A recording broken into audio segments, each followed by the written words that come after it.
tacaala kaga sii wadi doonto madaxweynaha jamhuuriyadda Soomaaliland oo mar walba uga mahad celinayna inuu fursad u siiyay dhalinyarta inay talada dalka qayb ka noqdaan aad iyo aad Cabdiqani wuxuu ka mid yahay dhalinyartii madaxweynuhu jaaniska u siiyay inay talada qayb ka noqdaan ilaahayna subxaanahu wa tacaala waxaan ku weydiinaynaa inuu kugu asturo sidaa dadweynuhu sheegayna gobolka runtii yaa laga wada dhigin inuu gobol cagaaran oo nabad iyo aanay howloolinay hawl ballaaran baa runtii taala waa gobol runtii 3 degmo oo ka mid yahay Itoobiya xad la leeyihiin hawl aad iyo aad u ballaaran baa taalo oo aan har iyo habeen nasasho lahayn ilaahayna subxaanahu wa tacaala inuu hawsha ku fudaydiyana waanu rajaynaynaa talabaad guddoomiyahayagii hore mudane Cabdikariin Aadan Xaaji Diiriye oo ah guddoomiyaha gobolka Sool madaxweynuhu u gartay inuu xilkiisa tago isagana runtii aad iyo aad baan u sagootiyeynaa mudane Cabdikariin waxa ka mid ahaa dadka ay sida dhow u wada shaqaynayeen muddadii uu joogay waan uga mahad celinaynaa runtii muddadii uu gobolka ka shaqaynayay iyo sidii sharafta lahayd uu shaqeeyay waxaan ka marxaati kacayaa inihii halkan laga dhawaajiyay inuu lahaa guddoomiye Cabdikariin qarankeenani maalinba meel buu marayaa mal nabadayn iyo hubka dhigis baynu ku jirnay mar waxaynu ka shaqaynaynay dib heshiisiin mar waxa laga shaqaynayay dib u dhis maantana waxaynu u baahanahay in laga shaqeeyo horumar iyo adkeynta runtii dawladnimada iyo shuruucda mudane Cabdikariin waxaan aad iyo aad ugu amaanayaa muddaduu shaqaynayay xilka uu madaxweynaha qaranku u soo magacaabay inuu si daacadnimo leh oo xilkasnimo leh oo hagar la'aan uga shaqaynayay hadday tahay xoojinta nabadgelyada hadday tahay xoojinta dawlad wanaagga hadday tahay hirgelinta sharciyada hadday tahay gudashada waajibaadka runtii sifooyin aad iyo aad u qiimo badan buu guddoomiyuhu lahaa oo ku xasuusanana si gaar ah sidoo halkan guddoomiyaha oo jaalaba ka sheegay aad iyo aad buu go'aanada iyo shuruucda ugu adkaa waana waxa qarankeenu u baahan yahay haddii aanan shuruucda aynu dhiganay la ixtiraamin la dhaqan gelin socon mayno waxa kale oo runtii aan uga mahad celinaynaa muddaduu shaqaynayay arrimo fara badan oo gobolka ku soo kordhiyay oo qaarkood isagu fikirkoodana lahaa jeebkiisana ka bixinay runtii waa markii ugu horeysay gobolka degmooyinkiisu ay isu wada xidhan yihiin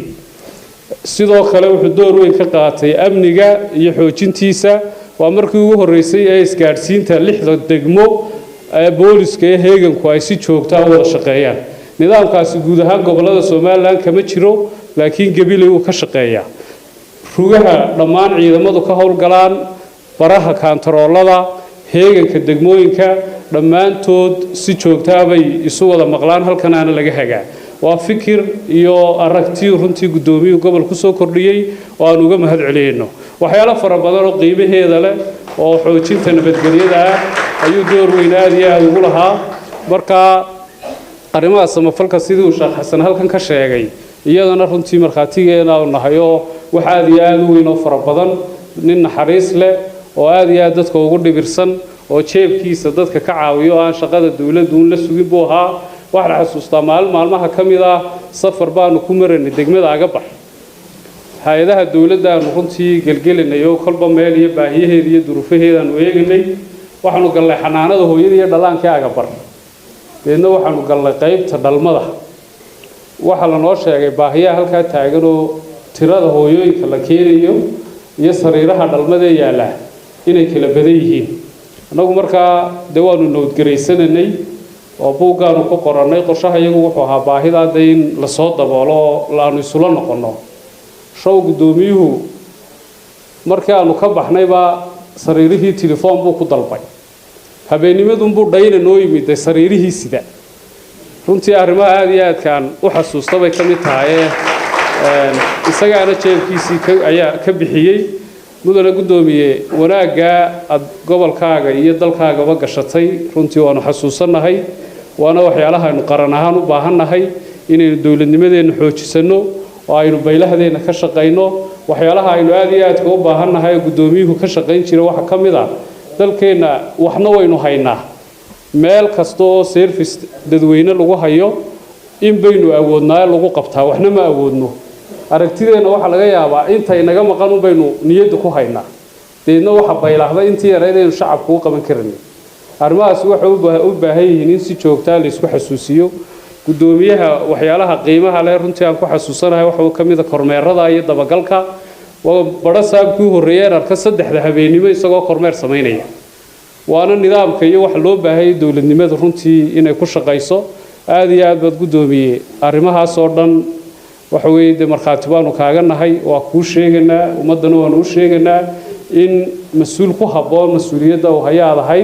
fursadna ay heleen gobolka Sool oo nu rajeynaa inta ay ka badan inaad ka qaban doonto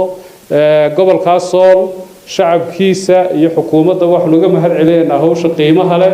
ee gobolka laga qabtay oo gudoomiyaha cusub gobolka Gabiley hormoodka u ahaa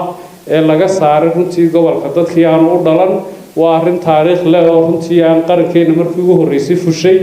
aad iyo aad ba shacab ahaan mas'uuliyiin ahaan madaxda dhaqanka doorka weyn ee ka qaateen iyo waxa bulshada u horseedeenba aanu idinka mahad celinaynaa xukuumadana uga mahad celinaynaa waa waxaynu u baahanahay adduunyada meel walba lama wada laha dunida waa la kala leeyahay nin walba dalbu u dhashu leeyahay cid walba dalkeeda deena ilaashato qofka la joogaana nidaam sharci uu ku joogo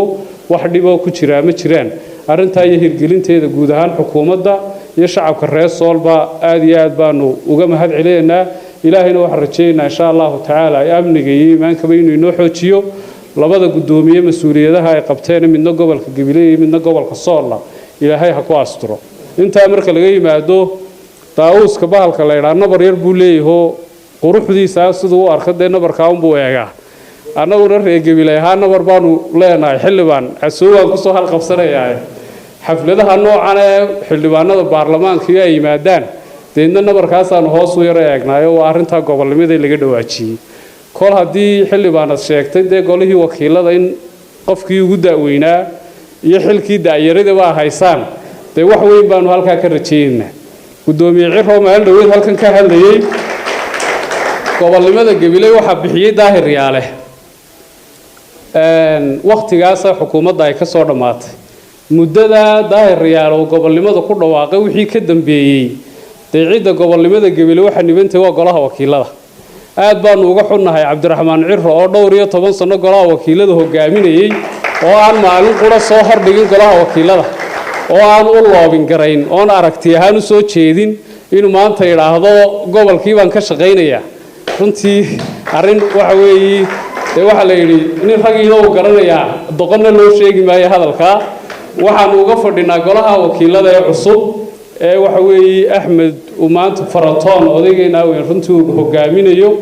inay arintaasi meel saaraan insha Allah taala halkay taalaano waa halka waxaanu hubnaa inuu gobolkan yahay gobol ballaaran oo dhammaan shuruudaha xeer number 23 ee aad u dejiseen in loo eego gobolnimada fuliyay